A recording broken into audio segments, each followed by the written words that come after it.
A lot of mergers and acquisitions don't work out, so you might wonder about the motives for companies engaging in M&A. And the biggest motive is synergies. Whenever you hear about some merger, they definitely will be talking about, oh, we're going to expect these synergies, $500 billion in cost synergies. And you might be wondering what this is. So basically, when you hear the word synergy, think of it like this: 1 + 1 = 3, or sometimes you'll hear 2 + 2 = 5. What that means is that the combined firms, right? So firm A and firm B, when you put them together, the combination of the two firms is greater than the component parts independently. Now, how can we get that the sum is greater than the independent parts? Well, it could be three different types of synergies. A revenue synergy is somehow saying, okay, look, by combining these two firms, we're going to somehow generate revenues that previously these two firms could not generate beforehand, before the merger. One way is through increased pricing power. So that's if these two companies are competitors. So if these two companies are competitors, then by them merging, you basically have taken one competitor out of the game. And so they might have a little bit more monopoly power. They might have ability to increase prices, because whereas before, so you have firm A and you have firm B. If firm A had increased prices before, firm B might have said, oh, well, we're going to get all the business. But now when they're combined, they raise prices, and assuming there's no other competition, or there's not much competition, that can actually lead to more revenue. There could also be cross-selling opportunities. There's a lot of different revenue synergies that could materialize. But the most common synergy you're going to hear about is cost. Any type of merger, you're going to hear about some way to generate cost savings. A lot of time it has to do with reducing headcount, which is unfortunately firing people. So you will hear about like redundant roles, redundant positions that can be eliminated. If you think about it, a simple way, the two companies, they each had a CEO prior to the merger, but when we combine the firms, we don't need two CEOs. We just need one CEO that can run the combined firm. So you can eliminate some positions.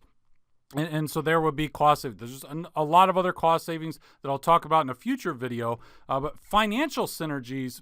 So financial synergy, let me give an example. This has to do with like lowering the cost of capital for the combined firm.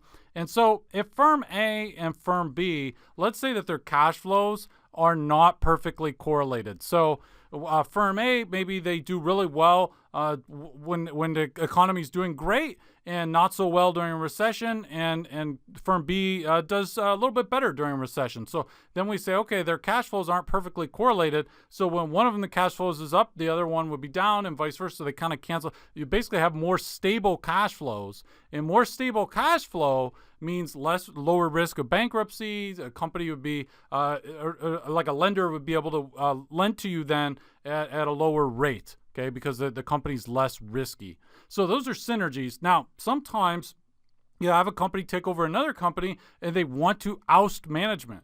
They want to get rid of management. They think that they can run the company better. This is basically the idea behind private equity. We're going to come in. We know how to run this firm better than you do. And so that's the idea, is that we're going to change management, and that's how we're going to create value. In some cases, you might just think that the target company is undervalued, and so you kind of see this as a bargain, and that's why you're engaging in the acquisition or the merger. Diversification, this was the idea, the intellectual underpinning for the conglomerate model, where we had, particularly in the 1970s and 1980s, we had these large firms, and they had all these different business units that weren't necessarily related. General Electric, GE, is a classic example of that. And so this conglomerate model, the rationale for this was, well, we have these unrelated businesses that were all owned by GE. They own all these unrelated businesses, but that's going to lead to diversification because just like when you have a larger portfolio, if you just own one stock, you're not diversified. But the more stocks you add to a portfolio, assuming that they don't have like a perfect correlation between their stock returns, the more stocks you add to a portfolio, the more you diversify the portfolio. You're basically reducing the risk of that portfolio.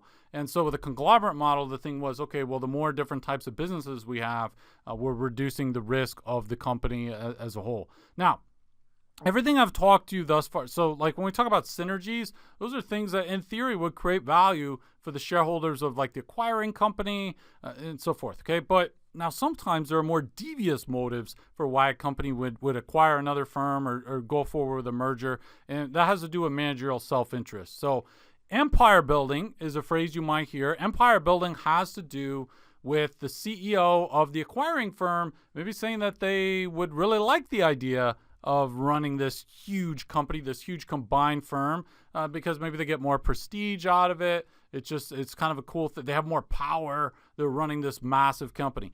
Also could be related to the CEO's compensation, because CEOs tend to get higher compensation the larger the company is. So if they go ahead with a merger and the firm becomes larger, then their compensation might also become larger. So it might simply just come down to money.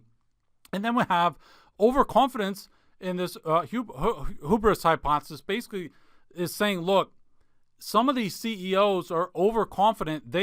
Even though there might be a low probability of success for this merger and it looks like, oh, this thing isn't going to work out, they're overconfident and think, no, I think that this thing will actually work out. So it might not just be about money, although it might be all of these factors here, but they might also be overestimating their own ability to pull off this merger.